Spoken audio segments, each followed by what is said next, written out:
नमस्कार दोस्तों, स्वागत है आपका हमारे आध्यात्मिक चैनल सनातनी आर्य पर। तो दोस्तों, आज हम जानेंगे भगवान शिव ने स्वयं महादेव होते हुए भी क्यों भगवान का त्याग कर मनुष्य की तरह दुख सुख भोगे। क्या यह किसी कर्म का फल था या यह उनकी लीलाओं का रहस्य? आइए जानते हैं पुराणों के आधार पर भगवान शिव ने ईश्वर होते हुए भी मनुष्य की तरह दुख क्यों सहे। भगवान शिव का स्वरूप। शिव कोई साधारण देवता नहीं है, वे देवों के देव महादेव हैं। त्रिमूर्ति में संहार करता फिर भी करुणा मूर्ति। पुराणों में शिव को आदि योगी महाकाल भूतनाथ कहा गया है। फिर सवाल उठता है, ऐसे सर्वशक्तिमान भगवान को जीवन में वियोग, अपमान, भिक्षा, विषपान, सती जी के वियोग, गणेश जी के सिर काटने का दुख क्यों सहना पड़ा? उत्तर छुपा है उनके त्याग और करुणा में। भगवान शिव ने कभी अपने को भगवान घोषित नहीं किया, बल्कि वे सदा स्वयं को जगत का सेवक मानते रहे। विषपान, मानवता के लिए दुख सहना। समुद्र मंथन में जब हलाहल विष निकला तो पूरा ब्रह्मांड संकट में आ गया। देवता दानव कोई भी उस विष को पीने को तैयार नहीं था। तब भगवान शिव ने बिना एक पल सोचे वह विष अपने कंठ में धारण कर लिया। इससे उनका गला नीला हो गया और वे नीलकंठ कहलाए।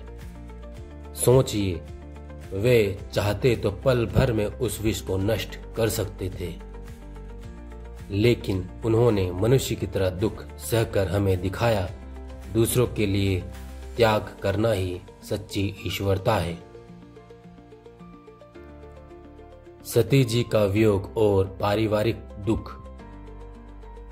पुराणों में वर्णन मिलता है कि जब सती ने यज्ञ कुंड में प्राण त्याग दिए तो शिव का हृदय टूट गया। वे विरक्त होकर शव लेकर घूमते रहे। क्या यह किसी भगवान को शोभा देता है? हाँ, क्योंकि शिव ने दिखाया कि दुख, वियोग और आंसू केवल मनुष्य का नहीं बल्कि ईश्वर का भी अनुभव है। फिर गणेश जी का सिर काटने की घटना, स्वयं पिता होकर पुत्र का वध, ये सब घटनाएं बताती है कि शिव ने मानव जीवन के सबसे गहरे दुखों को जिया। भिक्षुक और योगी शिव। एक और इंद्र देवता स्वर्ग के सुख भोगते हैं। भगवान विष्णु जी वैकुंठ के वैभव में रहते हैं, परंतु भगवान शिव भस्म रमाते हैं, शमशान में वास करते हैं, व्याघ्र चर्म पहनते हैं और कभी कभी भिक्षा भी मांगते हैं। यह सब इसलिए कि वे हमें सिखाना चाहते हैं संसार के सुख दुख केवल माया है। जो सच्चा योगी है वही जीवन को पार करता है। भगवान शिव का त्याग। पुराणों का रहस्य। भगवान शिव ने भगवान का त्याग क्यों किया? पुराण कहते हैं, पहला कारण करुणा, दूसरा कारण शिक्षा देना, तीसरा कारण यह दिखाना कि सच्चा भगवान वह है जो दूसरों के लिए स्वयं कष्ट सह ले। महाभारत में भी कहा गया है, जो प्राणी अपने दुख को छुपाकर दूसरों के दुख हरता है वही वास्तव में महादेव है। भगवान शिव के जीवन में हमें यह सीख मिलती है कि भगवान होने का मतलब शक्ति दिखाना नहीं बल्कि त्याग और धैर्य दिखाना है।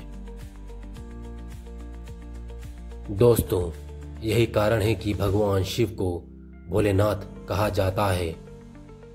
वे ईश्वर होते हुए भी इंसान की तरह दुख झेलते हैं ताकि हमें यह सिखा सकें कि जीवन का असली अर्थ दुख से भागना नहीं बल्कि उसे स्वीकार कर सत्य के मार्ग पर बढ़ना है।